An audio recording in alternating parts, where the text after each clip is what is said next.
Atos 9:1, que diz assim: E Saulo, respirando ainda ameaças e mortes contra os discípulos do Senhor, dirigiu-se ao sumo sacerdote e pediu-lhe cartas para Damasco, para as sinagogas, a fim de que se encontrasse algum daquela seita, quer homens, quer mulheres, os conduzisse presos a Jerusalém. E, indo no caminho, aconteceu que, chegando perto de Damasco, subitamente o cercou um resplendor de luz do céu. E, caindo em terra, ouviu uma voz que lhe dizia: Saulo, Saulo, por que me persegues? Glória a Deus. Eu quero falar nessa tarde sobre o que acontece depois de um encontro com Deus. O que acontece na vida do ser humano. Logicamente que essa mensagem é muito boa para quem acabou de participar do encontro, para quem acabou de aceitar Jesus, para quem acabou de ser batizado. Mas também serve para mim e para você, porque um dia nós tivemos um encontro com Deus. E o que acontece na nossa vida? O que está acontecendo depois desse encontro? O que mudou depois disso? Pode ser que você que está aqui tenha tido encontro com Deus há pouco tempo. Pode ser que você tenha tido esse encontro há muitos e muitos anos. Então, em que fase está a sua vida depois desse encontro? Nessa mensagem, nós vamos tentar abordar aqui, pela graça de Deus, fases, e você vai se identificar nelas. E se você perceber que você precisa avançar essas fases, crescer nessas fases, você vai sair daqui com algo a praticar na sua vida. Você vai dizer: eu vou avançar mais e mais nesse momento em que eu estou após esse encontro maravilhoso que eu tive com Jesus. Amém? Então vamos lá. Eu vou falar rapidamente aqui algumas coisas do processo desse encontro que Paulo teve e que aconteceu com a gente também.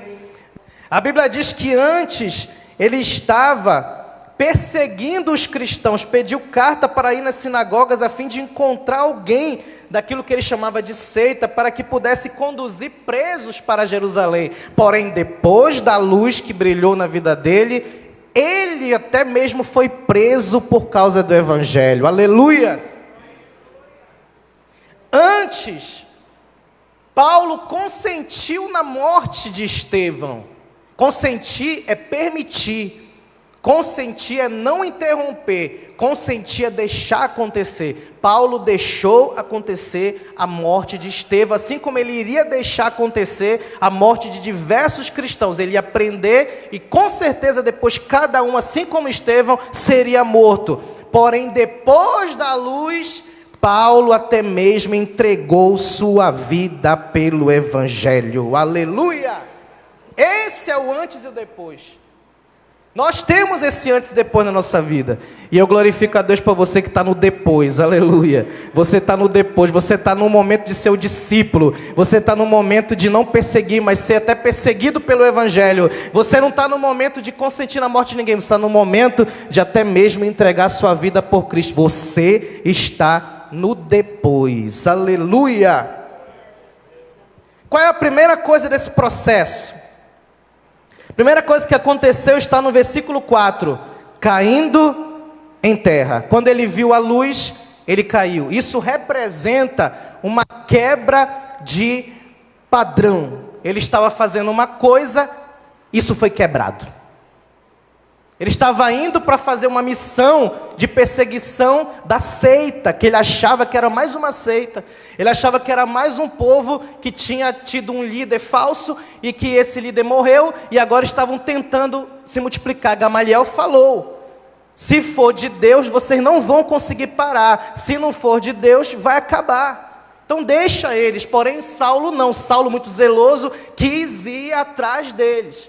E estava indo, porém no meio do caminho, quando brilhou a luz, caiu o padrão que ele estava fazendo, o modo dele viver parou ali. Essa é a primeira coisa que acontece. Nós estávamos vivendo de um jeito, mas depois que encontramos com Jesus, aquele padrão antigo caiu por terra. Aleluia! Fazíamos, não fazemos mais. Pecávamos, não pecamos mais. Vivíamos no pecado, hoje não vivemos mais. Porque aquela forma antiga ficou lá na queda, no momento do encontro com Jesus, acabou. Aleluia! Lógico que a gente passa por processos de crescimento, de amadurecimento, de santificação. Porém, no momento que você encontra com Jesus, tudo se faz novo e as coisas velhas já passaram. Aleluia! Segunda coisa desse processo, ouviu uma voz, ainda no versículo 4. Aqui, ouvi a voz de Deus com um questionamento: Saulo, por que me persegues? A segunda coisa que acontece é a gente ouvir Deus falar conosco. Estou falando do encontro, foi o que aconteceu comigo e com você. Se tiver alguém aqui que ainda não teve essa experiência, hoje você pode ter. Está a oportunidade aberta para você ter essa experiência também. Ouvir a voz de Deus te questionando. Por que você está fazendo isso? Por que você está vivendo assim? Por que você está pecando? Então Deus pergunta. E a gente não tem o que responder, a gente só tem que dizer: sim, Senhor, o que eu tenho que fazer? Aleluia. Por quê? Porque quem está errado fica calado, ou então obedece o maior que está falando com ele. Foi isso que aconteceu com Saulo. O Senhor perguntou para ele: Saulo, por que me persegues? Versículo 5, acontece o terceiro ponto aqui do momento do encontro. Qual é esse terceiro? Ele diz: quem és, Senhor? E disse o Senhor: eu sou Jesus a quem tu persegues. Duro é para ti recalcitrar contra os aguilhões. Então Jesus falou com ele, respondeu, e ele reconheceu Jesus como Senhor. Além disso, ele disse no versículo 6, Senhor, que queres que eu faça? Ou seja, ele já reconheceu Jesus como Senhor. Jesus disse: sou eu, Jesus. Você está me perseguindo, você não vai conseguir. E aí, Jesus falou isso para ele, ele disse: Senhor, o que eu tenho que fazer? Essa é a quarta etapa, o temor, porque diz a palavra que ele, temendo, atônito, disse: Senhor, que queres que eu te faça? O temor de Deus e o reconhecimento dele como Senhor. Isso aqui é o quarto ponto. E o quinto, a orientação de Deus, que está onde? Versículo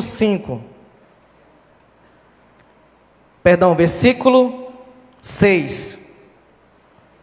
Levanta-te e entra na cidade, e lá te será dito o que te convém fazer. Então aqui Jesus dá a orientação para ele. Ele perguntou o que tem que fazer. Jesus diz: entra na cidade, e lá eu vou usar alguém. Então, do momento que Deus dá a orientação para ele, ele já tem que entender uma coisa: Deus vai usar outras pessoas, outros irmãos, para falar com ele. Então a gente já começa a entender isso. No momento que a gente encontra com Jesus, a gente já entende: eu preciso do meu irmão, eu preciso da igreja. Jesus não vai falar direto, ele vai usar Ananias. Inclusive foi falar de Ananias hoje aqui. Não é verdade? Então esse é o encontro com Deus. Agora o pós-encontro, depois desse encontro, o que aconteceu? Vamos lá. Primeira coisa, as pessoas ao redor, veja lá, versículo 7, e os varões que iam com ele pararam espantados e ouvindo a voz, mas não viram ninguém. E no versículo 8, Saulo se levantou e abriu os olhos. Então as pessoas que estavam ao redor de Saulo, eles ouviram a voz, mas eles não viram nada e nem receberam a orientação. A orientação foi para Saulo. Então a primeira coisa que acontece depois desse encontro com Deus é a gente entender que Deus falou conosco e não necessariamente falou com quem está do nosso lado. E tem pessoas que ainda estão nessa fase, na primeira. Tem pessoas que até mesmo já aceitaram Jesus há muitos anos e estão nessa primeira fase ainda. Ainda não entenderam que Deus falou com ele, mas não falou com quem está do lado dele. Aqueles homens ali não receberam a revelação que Paulo recebeu. Jesus falou com Saulo. Quem ficou cego foi Saulo. Eles não. Quem depois teve que orar 3 dias, jejuar e receber a cura da sua visão e continuar o seu ministério foi Saulo. Aqueles homens a Bíblia não relata. Ou seja, temos que entender que Deus fala conosco. Quem já entendeu que você é diferente? Deus fala contigo. E se ainda não falou com a tua família, se ainda não falou com teus amigos, se ainda não falou com teus vizinhos, Ele vai te usar para isso. Aleluia. Essa é a primeira coisa. Segunda, levantou-se da terra, que está no versículo 8. Esse levantar significa que a vida continua. Levantou-se, a vida segue. Você aceita Jesus, você recebe a Cristo, a tua vida está seguindo. Você precisa cuidar dessa vida. É o que o nosso pastor sempre ensina, que cuidar da tua vida física, cuidar da tua vida emocional, mental, cuidar da tua vida espiritual em primeiro lugar, mas também cuidar da tua vida social, da tua vida familiar. Cuidar da vida, a vida segue, irmãos. Tem alguns que se enganam, não encontrei com Jesus, Jesus vai voltar. Enquanto Jesus não voltar, você tem que estar direitinho, com saúde, bem, cuidando da sua família, prosperando aqui também, e não vivendo uma vida qualquer, porque você não está fazendo aquilo que tem que fazer. A vida continua, então vamos cuidar bem direitinho. Terceira coisa, está no versículo... Ainda no versículo 8, e abrindo os olhos não via ninguém, ficou cego, não enxergava. E aqui Saulo já prestou atenção numa coisa, essa nova vida aí com Jesus, já começou o negócio para mim apertando já, entendeu? Eu estava com saúde, estava bem, estava enxergando, estava indo no cavalo, tudo mais, estava dando tudo certo. Fisicamente falando. Agora, aceitei Jesus e fiquei cego. Então ele percebeu um negócio aí, tem algo aí, sabe como chama isso aí? Provações, tribulações. Isso só acontece com quem segue a Jesus. Sabe por quê? Porque ele prova ao que ama, ele dá açoites ao que ama, está lá em Hebreus, ele trabalha na nossa vida, ele nos capacita com as provações. Diz a palavra também lá em Tiago, a prova da vossa fé produz perseverança. Tiago 1, versículo 3. Então, quando você aceita Cristo, vem provações. Mas para você se aperfeiçoar, ter mais perseverança, ter mais força, ser capacitado por Deus, crescer, aleluia. É para isso que vem essas provações. E Paulo já percebeu de cara. Qual é a quarta coisa que acontece? Ele foi pego pelas mãos, versículo 8 ainda, e levado até Damasco. Essa aqui é a quarta coisa. Ele seguiu para o mesmo lugar que ele ia. Ele não voltou, ele foi para Damasco. Porém agora com uma outra intenção. Sabe o que significa isso? A tua vida continua, você vai cumprir teus propósitos, mas agora a intenção do teu coração mudou. Aleluia. Você veja que ele ia para Damasco para prender os cristãos. Agora ele foi para Damasco com outra intenção. Que intenção? Qual foi a intenção nova? Ele ia para prender cristão. E agora? Qual foi a intenção? Obedecer Jesus. Só isso. Porque ele, imagina, se coloque no lugar por um momento de Saulo. Ele está indo lá achando que está fazendo a obra de Deus. Achando que vai prender os hereges, achando que Deus vai se agradar. E chega lá, Jesus para ele, não, eu sou Jesus, eu sou o Cristo, você está errado. Aí ele vai e diz, Senhor, o que eu tenho que fazer? Aí Jesus fala, entra na cidade e espera lá que eu vou mandar alguém falar contigo.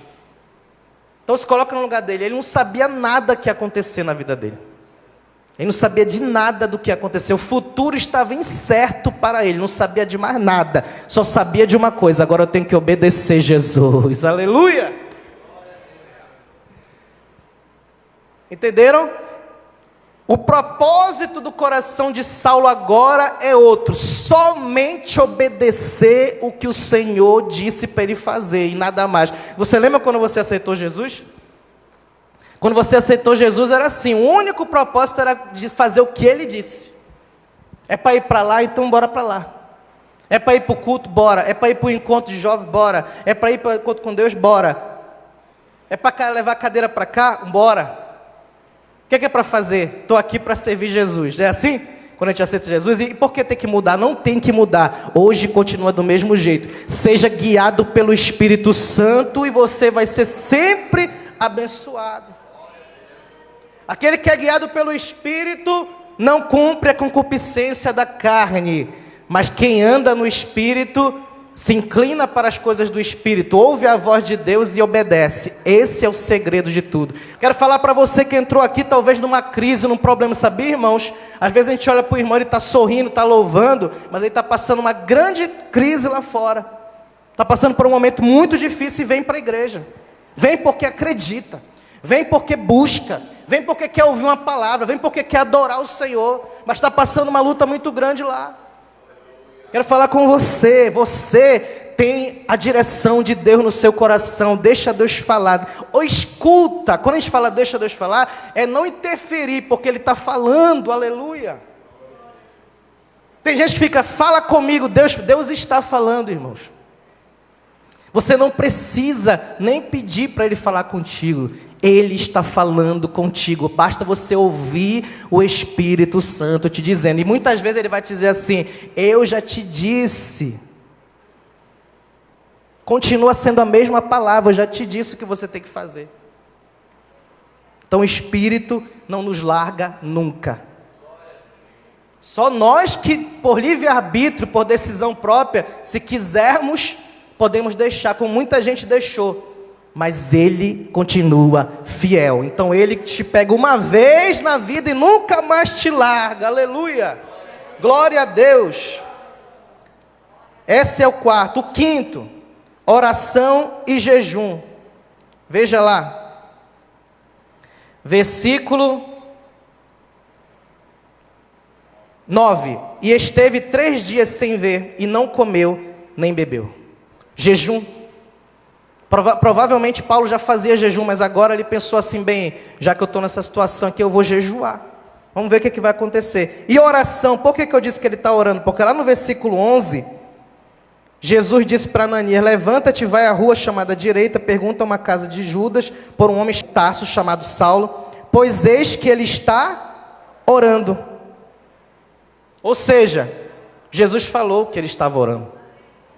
O texto não tinha relatado, mas quando Jesus falou com Ananias, ele revelou isso, aleluia, estava orando e jejuando. Esse é o quinto passo dessa nova vida após o encontro. Será que a gente está orando e jejuando? Isso é para sempre, irmãos, é orar sem cessar. Começa do momento que você tem encontro com Jesus e termina continua na eternidade, nem termina, aleluia. Só que lá a oração é diferente, lá é face a face, aleluia. Mas a oração é o tempo todo. Será que a gente está fazendo isso? E o jejum? Não é verdade? Próximo passo. As pessoas chegam a questionar até Deus por não crerem na conversão de Saulo. Olha só que interessante. Versículo 13, respondeu Ananias, Senhor, de muitos ouvi acerca deste homem, quantos males tem feito aos teus santos em Jerusalém. Aí ele virou aí um conselheiro de Jesus, né? Jesus falou com ele, vai lá, eu quero que você vá lá e procure Saulo, e você vai colocar a mão sobre ele para que torne a ver. Versículo 11, aí no versículo 12, e no versículo 13, Ananias diz, Jesus, mas cuidado, porque ele é um perseguidor, já ouvi falar tanto dele, ele tem maltratado os teus santos, Senhor. Aí ele virou um conselheiro de Jesus, por quê? Porque ele duvidou. Então temos que entender isso, as pessoas vão duvidar. As pessoas vão duvidar que você realmente tem Deus. As pessoas vão duvidar que realmente Deus fala com você. Se duvidaram de Jesus, Jesus chegou em Nazaré e falou assim, mas esse não é o filho de Maria, o irmão de Tiago, ele que está aí de profeta, dizem que é o Cristo. Ficaram debochando. E depois ainda quando Jesus disse, o Espírito está sobre mim, porque Ele me ungiu, pegaram Jesus e quiseram matar. Quiseram jogar Jesus, só que Jesus saiu pelo meio deles, porque não era chegada a hora. Aleluia. Quando não é chegada a hora, nada acontece. Ou seja, duvidaram até de Jesus, quanto mais de mim e de você, vão duvidar. Não se escandalize. Vão duvidar se Deus é contigo. Vão duvidar se Deus realmente fala com você. Vão duvidar se o ministério é de Deus mesmo. Vão duvidar se a palavra é de Deus, vão duvidar se o louvor é de Deus, vão duvidar se o ministério é de Deus, se o trabalho que você faz é de Deus, se você é de Deus. Mas entenda uma coisa, se Deus te chamou e te marcou, Ele garante a tua bênção, Ele garante que você vai ser confirmado na tua vida espiritual. Porque olha o versículo seguinte, versículo 15. Disse-lhe, porém, o Senhor: vai, porque este é para mim vaso escolhido para levar meu nome diante dos gentios e dos reis e dos filhos de Israel. Eu lhe mostrarei quanto deve padecer pelo meu nome. Olha a misericórdia de Jesus. Jesus ainda conversa com Ananias e não repreende, não castiga ele. Ainda diz: não, Ananias, vai que ele é eu já escolhi ele. Aleluia. Não é verdade? E aí Jesus explica para Ananias e disse: vai, ou seja, eu garanto. Quem te garante é Deus, aleluia. Não importa, se estão duvidando, não ligue. Se estão duvidando, não importa. Siga firme, porque Jesus é contigo e basta, aleluia. Por isso que Paulo falou depois: a minha graça, a tua graça me basta, Senhor. A tua graça me basta, é suficiente, aleluia. Versículo seguinte, que diz assim. Você pode observar ainda nesse texto, que quando Jesus garante que ele chamou, a gente vê o contraste. Saulo antes pediu cartas de apresentação para as sinagogas. Lá no versículo 2, né, pediu cartas para ir na sinagoga. Só que depois desse encontro com Jesus, ele não precisa de carta mais. A sua vida é uma carta escrita por Cristo. Ele mesmo disse isso. Lá em 2 Coríntios, porque já é manifesto que vocês são a carta de Cristo, aleluia, capítulo 3, versículo 3, e ele era, por isso que ele dizia que os outros também eram. E agora o oitavo ponto, versículo 17, comunhão com a igreja e batismo. Olha só, Ananias foi, entrou na casa, impondo-lhe as mãos, disse: irmão Saulo, o Senhor Jesus que te apareceu no caminho por onde vinhas me enviou para que tornes a ver e seja cheio do Espírito Santo. Então o próximo ponto é ter comunhão com a igreja permanentemente e ser batizado. Quem não é batizado nas águas tem que ser batizado, e batizado com o Espírito Santo, aleluia.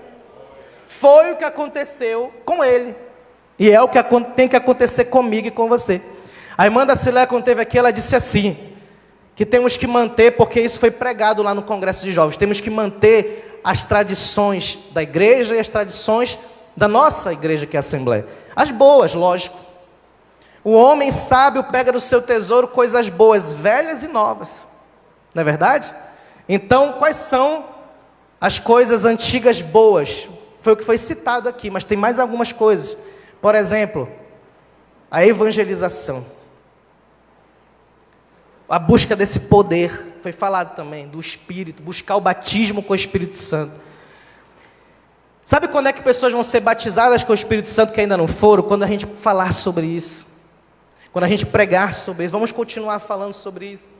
É para você. Você que ainda não é batizado, o batismo com o Espírito Santo é para você. É o que eu estou falando aqui nessa mensagem. Faz parte, é um passo da vida cristã. É para você. Se você quiser, se você buscar como uma bênção para a sua vida, Ele vai te batizar. Aleluia. Glória a Deus. E o 9 está no versículo 22. Vamos lá, já está terminando, tá? São 10, está no 9. Versículo 22, diz assim: Saulo, porém, se esforçava muito e confundia os judeus que habitavam em Damasco, provando que aquele era o Cristo.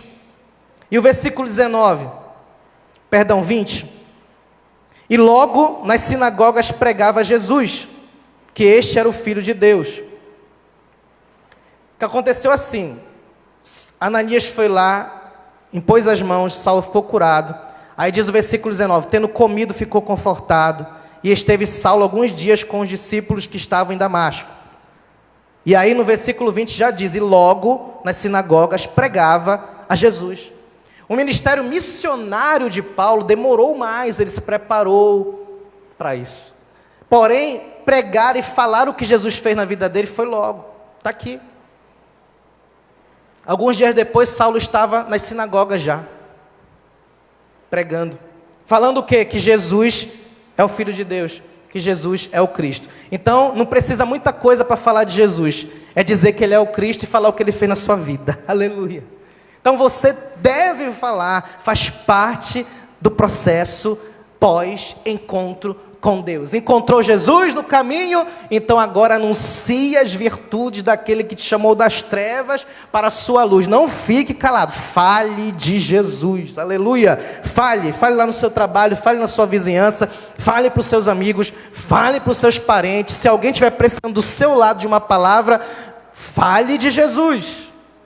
Pregue Jesus, diga que Ele é o Cristo, diga que Ele é o Senhor. Ele é Deus e Ele tem poder e Ele transformou a sua vida e vai transformar também a vida da pessoa que você está pregando. Aleluia. E para terminar, fique de pé, por favor, em nome de Jesus. O ponto 10, que está no versículo 23 até o 31, mas eu vou resumir aqui rapidinho. E tendo passado muitos dias, os judeus tomaram conselho entre si para o matar. Ele começou a pregar e falar de Jesus. Aí os judeus falaram assim, ele ficou doido. Ele acreditou lá na seita dos nazarenos. Está vendo? Ficou querendo prender os nazarenos lá. Agora ele ficou doido, Saulo. Vamos ter que matar ele. Antes ele estava querendo ir lá para prender. Agora ele já está junto com ele. Está falando que Jesus é o Cristo. Que é isso? Vamos matar ele. Versículo 23. Mas as ciladas, no 24, mas as ciladas vieram ao conhecimento de Saulo, e como eles guardavam as portas, tanto de dia como de noite, para poder tirar-lhe a vida, eles fecharam a cidade, de dia e de noite, que é para Saulo não sair, para quando ele saísse, ele ia ser pego, ia ser morto. Tomando de noite os discípulos, o desceram dentro de um cesto pelo muro. Irmãos, é a vida do cristão. Essa vida já entregamos para Cristo, está na mão dele. Saulo começou a ser perseguido, Saulo começou a ser alvo. E isso acontece, perseguição. Mas o que eu quero te dizer é que o último ponto é a proteção de Deus, aleluia, para que Ele possa edificar a sua igreja. Sabe por quê? Porque diz lá no versículo 31 que as igrejas eram edificadas com a pregação de Paulo, aleluia. Então quero dar essa palavra profética para você. Mesmo com perseguição, continue, sabe por quê? Ele vai te dar o livramento. É como eu disse, na hora certa, as coisas acontecem. Se não chegou a hora, não vai acontecer. Aleluia. Podem querer te pegar, podem querer te perseguir, mas se Deus não permitiu, se isso não está no plano, no projeto ali, no propósito de Deus para a sua vida, não vai acontecer. Aleluia. Só acontece o que está na permissão de Deus para a sua vida. Você é dele, você é propriedade dele, não tem ninguém que possa te tocar. Quem é de Cristo, preserva-se a si mesmo e o maligno não lhe toca. Quem toma posse dessa palavra? Você tem a proteção de Deus e você vai ser usado por Deus para a edificação da igreja. Levante sua mão, receba de Deus o poder para você ser usado por Deus para a edificação da igreja. Você vai ser, se você já é usado, você vai ser ainda mais usado. Deus vai te capacitar com dons, Deus vai te usar de uma maneira sobrenatural para a glória dele. Receba o poder de Deus sobre a tua vida agora.